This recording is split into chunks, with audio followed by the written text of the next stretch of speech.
और ब्रेक के बाद सीधे रुख करेंगे खबरों की ओर, जहां केदारनाथ विधानसभा उपचुनाव की सरगर्मियां तेज होने लगी हैं। उपचुनाव में मुख्य मुकाबला बीजेपी और कांग्रेस का ही माना जा रहा है। दोनों दलों के प्रत्याशियों के पक्ष में होने वाले चुनाव प्रचार भी अब तेज होने लगे हैं।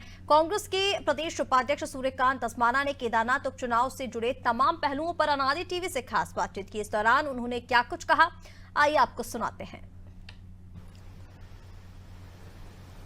केदारनाथ उपचुनाव में तमाम मुद्दे जो हैं वो प्रभावकारी रहने वाले हैं। क्या है इस बार कांग्रेस के मुद्दे, इस उपचुनाव में बातचीत करने के लिए हमारे साथ मौजूद हैं कांग्रेस के प्रदेश उपाध्यक्ष सूर्यकांत धस्माना जी। धस्माना जी, आपसे जानना चाहेंगे कि केदारनाथ उपचुनाव में कौन कौन से अहम मुद्दे आपके रहने वाले? देखिए, केदारनाथ के चुनाव में सबसे अहम मुद्दा जो शंकराचार्य जी ने उठाया है, अभिमुक्तेश्वरानंद जी ने, पूज्य शंकराचार्य जी ने पूछा है कि 228 किलो सोना कहाँ गया। ये हम नहीं कह रहे, वहाँ के पंडा पुरोहितों ने ये सवाल उठाया। और उसके बाद हमारे सनातन धर्म में जो सबसे बड़ी पदवी है वो आदि गुरु शंकराचार्य की परंपरा के बद्री आश्रम के जो शंकराचार्य हैं अभिमुक्तेश्वरानंद जी, उन्होंने ये सवाल उठाया है।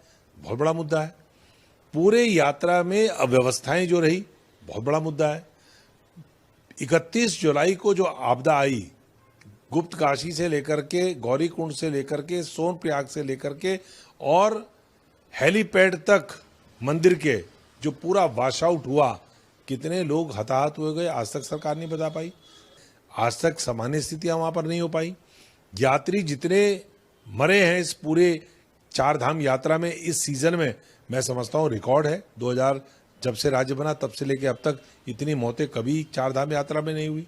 अव्यवस्थाओं का बोलबाला था पूरे यात्रा रूट में, और विशेष तौर पे केदारनाथ में। वहाँ के लोगों को लगता है कि कहीं ना कहीं यात्रा को डाइवर्ट करने की कोशिश की गई है, यात्रा से छेड़छाड़ करने की कोशिश की गई है।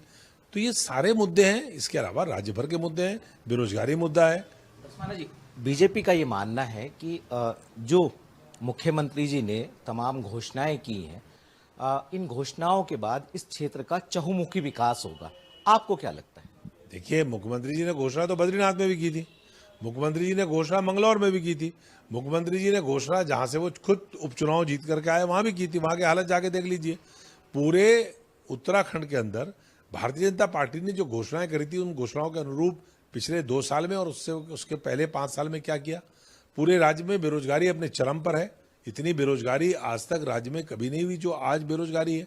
राज्य में भर्ती घोटाला इतना बड़ा मुद्दा, राज्य के अंदर अंकिता भंडारी का मामला इतना बड़ा मुद्दा, सल्ट में भारतीय जनता पार्टी के मंडल के अध्यक्ष के द्वारा, शांतशाह में जो पुराने कलियर में गांव है वहां पर जिस प्रकार से एक नाबालिग बच्ची का रेप हुआ, आपके दुग्ध संघ के अध्यक्ष मुकेश बोरा जिस प्रकार के कांड में फंसे, पूरे राज्य में महिलाओं के खिलाफ हिंसा के मामले हैं, पूरे राज्य में कानून व्यवस्था चौपट है।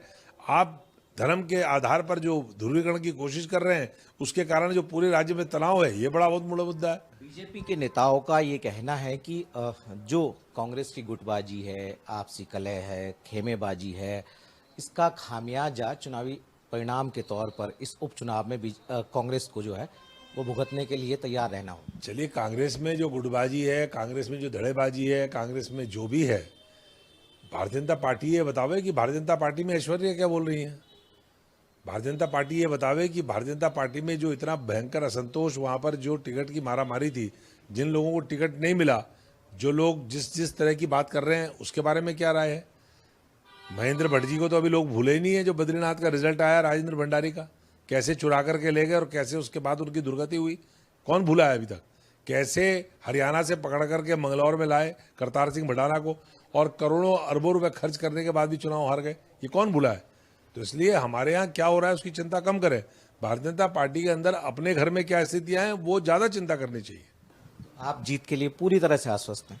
हम जनता पे पूरा भरोसा करते हैं और केदार बाबा का आशीर्वाद है, उस पर भरोसा है हमारा। इसलिए निश्चित तौर पे सत्य की जीत होगी। बहुत बहुत शुक्रिया हमसे बातचीत करने के लिए। तो आपने सुना कांग्रेस के वरिष्ठ प्रदेश उपाध्यक्ष सूर्यकांत धस्माना जी को, जिन्होंने बताया है कि जो केदारनाथ का उपचुनाव हो रहा है, केदारनाथ उपचुनाव पर कांग्रेस की जीत होने जा रही है। अपने कैमरामैन अमित के साथ सोनू सिंह, अनादि टीवी, देहरादून।